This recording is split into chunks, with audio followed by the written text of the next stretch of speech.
কাঁসা এবং পিতলের পাত্রগুলো ব্যবহারের পর আপনারা সবসময় একটা দুশ্চিন্তার মধ্যে থাকেন যে আমি এটা কীভাবে সুন্দরভাবে পরিষ্কার করবো, অর্থাৎ ব্যবহারের পর কীভাবে পরিষ্কার করবো, এটা নিয়ে দুশ্চিন্তায় থাকেন। আপনাদেরকে সেই দুশ্চিন্তা মুক্ত করে দিতে চাচ্ছি। আমি সেই পরিষ্কার বিধিগুলো আপনাকে একটু জানিয়ে দিচ্ছি।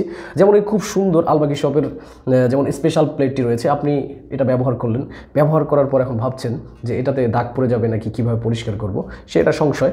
সেটা আপনাকে আমি জানিয়ে দিচ্ছি। আপনি সুন্দরভাবে এটাকে খাবার খাবেন, খাওয়ার পর সুন্দরভাবে ক্লিন করবেন এবং খাবারের পর যে পরিষ্কারের পর যে পানিগুলো লেগে থাকে সেটার জন্য আপনাকে বলি যে এই পানিগুলো একটা শুকনো কাপড় যদি আপনার বাসায় থাকে সুন্দর করে মুছে নেবেন এবং সুন্দর করে মুছে নিয়ে যদি আপনার হাতে সময় থাকে সেক্ষেত্রে আপনি রোদে শুকাতে দিবেন।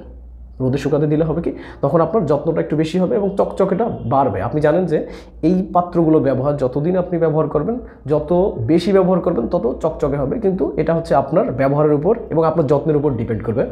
সেই জন্য আলবাকি শপ প্রত্যেকটি পার্সেলের সঙ্গে আপনি কিভাবে আপনার বাসায় থাকা ঘরোয়া জিনিসপত্র দিয়ে এই পাত্রগুলো পরিষ্কার করবেন। যেমন এখানে দেখুন যে বেকিং সোডা রয়েছে, আপনার বাসায় তেঁতুল রয়েছে, ছাই রয়েছে, অথবা আপনার রেগুলার যে ডিশ ওয়াশ রয়েছে আপনি সেটা দিয়েও পরিষ্কার করতে পারবেন।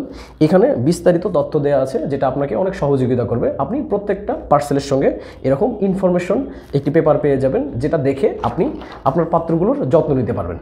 সো আমাদের এই পাত্রগুলো সম্পর্কে আপনি আরও বিস্তারিত জানতে হলে আমাদের একটি ওয়েবসাইট রয়েছে। আমাদের ওয়েবসাইটটি হচ্ছে www.albakishop.com।